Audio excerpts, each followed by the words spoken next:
देखो, वीडियो तो मैंने स्टार्ट कर दिया, लेकिन मैं बोलूंगा क्या इसके अंदर मुझे कुछ भी नहीं पता, क्योंकि हम लोग बात कर रहे हैं बाहुबली की। और देखो, जब इस फ्रेंचाइज की पहली मूवी रिलीज हुई थी ना, तो फिर उस टाइम पे ज्यादा इसके बारे में पता नहीं था, सिर्फ मैंने इसका ट्रेलर देखा हुआ था। और क्योंकि इसके रिलीज के अगले ही हफ्ते सलमान खान की बजरंगी भाईजान आ गई थी, और क्योंकि उस टाइम पे ये मेरा काम चालू नहीं था, तो फिर मैं दोनों में से एक ही मूवी देखना अफोर्ड कर सकता था। दोस्तों ने बोला बजरंगी भाईजान, तो हम देखने गए बजरंगी भाईजान पिक्चर। वो भी देखने में मजा आया, लेकिन कहने का पॉइंट ऐसा है कि बाहुबली मैंने सबसे पहले थिएटर में देखी थी, सीधा कंक्लूजन सेकेंड पार्ट। और मुझे आज भी वो फीलिंग याद है जब मेरा दोस्त साइड में बैठे है और बच्चों की तरह ऐसे चिल्ला रहे थे पिक्चर के अंदर, क्योंकि थिएटर के अंदर जाके इतना बड़ा और एपिक चीज पहली बार देखने मिल रही थी। और सीरियसली मुझे कुछ भी आइडिया नहीं था कि चैनल के ऊपर जब मैं पहली बार बाहुबली के ऊपर कोई डेडिकेटेड वीडियो बनाऊंगा तो फिर बोलूंगा क्या। इसलिए मैंने ये वीडियो जितना हो सके उतना आगे डिले करने की कोशिश की। लेकिन आज जब मैंने YouTube पे ये वाला कम्युनिटी पोस्ट डाला तो फिर कुछ लोगों के ऐसे क्वेश्चन आए थे कि मूवी के अंदर लॉजिक नहीं है, फिजिक्स नहीं है, बायोलॉजी नहीं है। तो फिर एक काम करते हैं, वीडियो के अंदर आए इस क्वेश्चन का आंसर ढूंढते हैं कि बाहुबली के अंदर स्पेशल क्या है।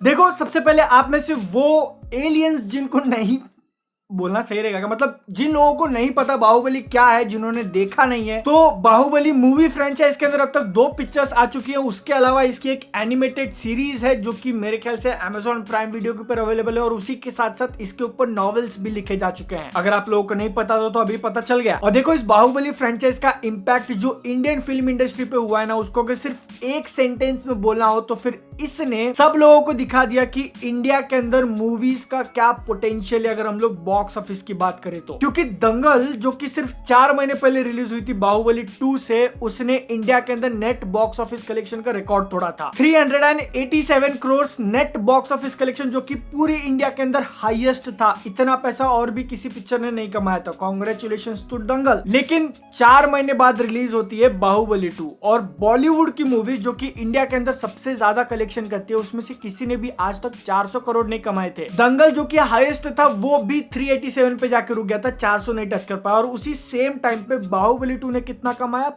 510 crore net box office collection in India. इतना सुनने के बाद भी अगर आप लोगों को ऐसा लग रहा है ना, मतलब ठीक है क्या ही बड़ी बात है, तो फिर ये दंगल जो कि हाईएस्ट था वो ऑल ओवर इंडिया का कलेक्शन है, हिंदी और साउथ मिला के। लेकिन बाहुबली का ये 500 सिर्फ हिंदी की बात कर रहा हूं मैं, इसमें साउथ के कलेक्शंस ऐड नहीं किए। तो इस चीज से आप लोग एक छोटा मोटा अंदाजा तो लगा सकते हो कि ऑल ओवर इंडिया में इस मूवी ने क्या कमाल किया, लोगों पे क्या इंपैक्ट डाला था। मैं यहाँ पे सिर्फ इंडिया की बात कर रहा हूँ, बाहर स्पेशली चाइना को थोड़ा साइड में रखो। अभी आप में से कुछ लोग बोलने आ जाएंगे दंगल ने चाइना में इतना कमाया, इंडिया की हम लोग बात कर रहे हैं। ओके, जब दंगल की बारी आएगी तो चाइना के बारे में हम लोग बात जरूर कर लेंगे, लेकिन अभी हम लोग डिस्कशन कर रहे हैं कि इंडिया के अंदर बाहुबली 2 का क्या इंपैक्ट था, जिसको लेके आप में से कुछ लोग ऐसा बोल तो जरूर सकते हो कि ये सिर्फ मार्केटिंग की वजह से हुआ है, मतलब कटप्पा ने बाहुबली को क्यों मारा, सिर्फ उस चीज के कारण पिक्चर चली। अगर ये सिर्फ मार्केटिंग के ऊपर होता ना और एक डायलॉग के ऊपर पूरी पिक्चर चलनी होती, तो फिर इसका हालत थग्स ऑफ हिंदुस्तान जैसा होता, पहले 3 दिन की कमाई उसके बाद फुस। लेकिन जब हम लोग इस क्वेश्चन का आंसर ढूंढने जाते हैं कि बाहुबली पूरी फ्रेंचाइज के अंदर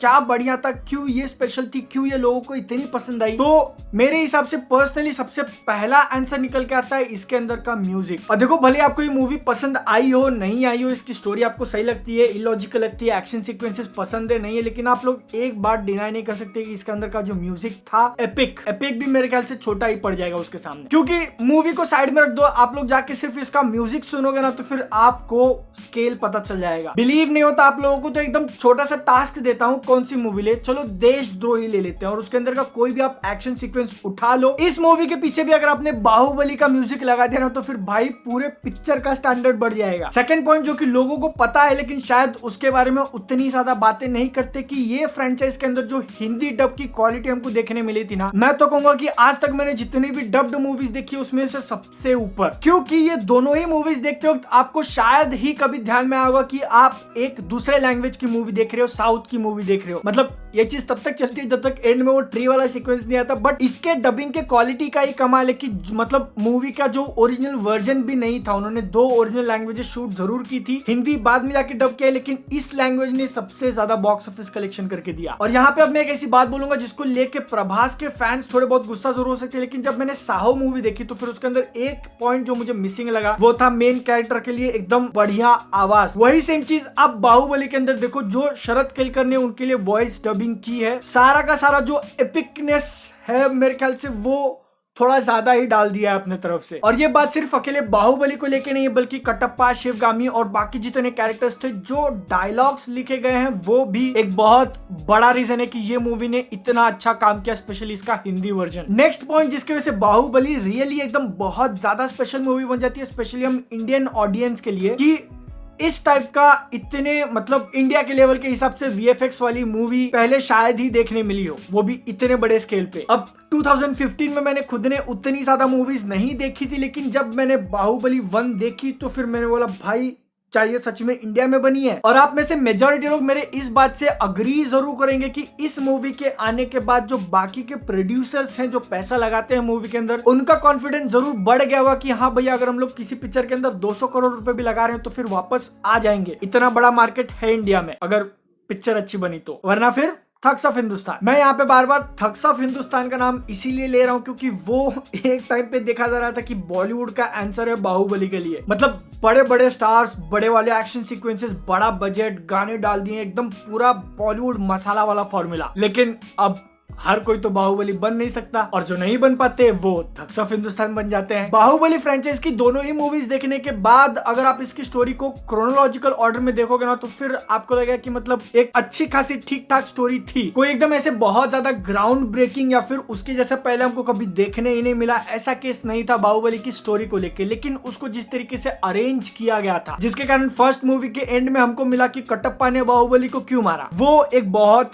ही क्लेवर चीज थी। और अब जब ये वाला क्वेश्चन निकल ही चुका है कि कटप्पा ने बाहुबली को क्यों मारा, इस एक सेंटेंस के कारण बाहुबली 2 चली, तो देखो मैं अपना पर्सनल एक्सपीरियंस शेयर करता हूं कि बाहुबली 2 थिएटर में जाके देखने से पहले मेरा खुद का क्वेश्चन यही था कि मतलब मुझे जानना है कटप्पा ने बाहुबली को क्यों मारा। लेकिन यहाँ पे तारीफ करनी पड़ेगी मूवी के डायरेक्टर राजा मौली की। मतलब पहली पिक्चर के एंड में कोई चीज इतनी ज्यादा फेमस हो चुकी है, लेकिन सिर्फ उस एक चीज के ऊपर उन्होंने सेकंड पार्ट पूरा नहीं बनाया है। मतलब क्या होता है इसका मतलब ऐसा होता है कि बाहुबली 2 आप एक बार देखना चालू करोगे ना, तो फिर आप वो क्वेश्चन भूल जाओगे। आपको पता है कि वो वाला जो सीन है कटप्पा जो चाकू मारता है, वो हमको पहली मूवी के एंड में ही दिखा दिया था, और वो चीज आने वाली जरूर है सेकंड पिक्चर के अंदर, लेकिन सिर्फ उस चीज का वेट नहीं होता, बल्कि उस सीन से पहले जो सारी चीजें दिखाई गई है ना, जिसमें देवसेना के राज्य को जाके बचाने वाला वो सब कुछ होता है, उसमें आप इतना ज्यादा खो जाते हो कि वो क्वेश्चन दिमाग से उतर जाएगा। और जब वो सीन सामने आएगा तब आपको पता है ऑलरेडी कि वो मरने वाला है, लेकिन फिर भी आप वो इमोशन फील कर सकते हो। पूरे फ्रेंचाइज के अंदर की अगर हम लोग एक्शन की बात करें ना, तो फिर जिस तरीके से उसको सोचा गया है, स्पेशली बाहुबली की जो दुनिया दिखाई गई है उसके अंदर बहुत जबरदस्त, मेजॉरिटी पार्ट तक तो वो एंड में वो क्या नारियल के झाड़ वाले, हाँ ठीक है वहां पे भी आएंगे, बट उससे पहले जितनी भी सारी लड़ाइयां हमको दिखाई गई उसके अंदर जो छोटे मोटे मोमेंट्स थे ना, मतलब बाहुबली ऐसे तलवार फेंकता और 3-3 लोग उसके अंदर ऐसे, आई नो अगर आप यहाँ पे एक फिजिसिस्ट हो तो फिर आप अपना दिमाग पकड़ लोगे कि ऐसा कैसे हो सकता है, बट जब वो चीज आप देखोगे पहली बार तो फिर रिएक्शन निकलेगा वाह। लेकिन अब जब क्योंकि थोड़ी बहुत इलॉजिकल पॉइंट्स की हम लोग बात कर रहे हैं, तो फिर आप दिमाग लगा के पिक्चर देखने जाओगे, आपको बहुत सारे ऐसे पॉइंट्स मिल जाएंगे कि मतलब इतनी ज्यादा ताकत कैसे आ गई बाहुबली के पास। इतना 50 फुट या 50 मीटर का स्टैचू था, वो अकेला रोक लेता है। देवसेना कुछ ही सेकंड्स के अंदर 3-3 तीर एक साथ कैसे चलाना सीख जाती है। बाहुबली के जो खानदान है उसमें तीनों पीढ़ियों की शक्ल एक जैसी कैसी है, और वो नारियल वाला झाड़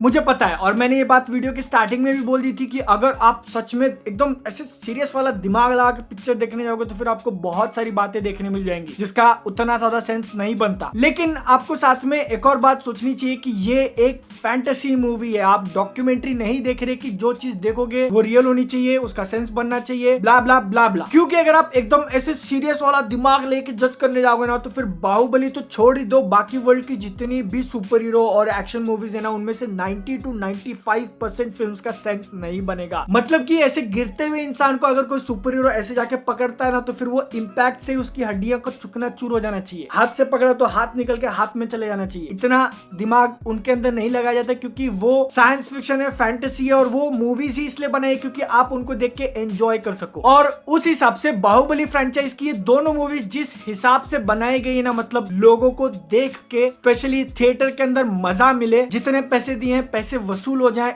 उस हिसाब से बाहुबली इस बाहुबली। दूसरा कोई वर्ड उसके लेवल का है ही नहीं, बाहुबली ही शूट करता है उसको। Baahubali of Indian movies. इसके रिलीज होने के बाद बहुत सारी मूवीज ने ट्राई तो किया कि बड़े बजट दे दे हम लोग, बड़ा वाला एक्शन सीक्वेंस डाल दे, बड़े बड़े स्टार्स ले ले, लेकिन जो इम्पैक्ट इस मूवी का रहा है ना, वो अभी तक तो किसी दूसरी मूवी के अंदर देखने नहीं मिला है। अगर आप लोगों को रेट्रो रिव्यू का ये एपिसोड पसंद आया तो फिर मैंने और भी ज्यादा मूवीज के रेट्रो रिव्यू करके रखे हैं, वो चेकआउट कर लेना। अच्छी वाली मूवी और सीरीज के रिकमेंडेशन के लिए इंस्टाग्राम पे फॉलो कर सकते हो। मिलता हूं नेक्स्ट वीडियो में। जय हिंद, वंदे मातरम।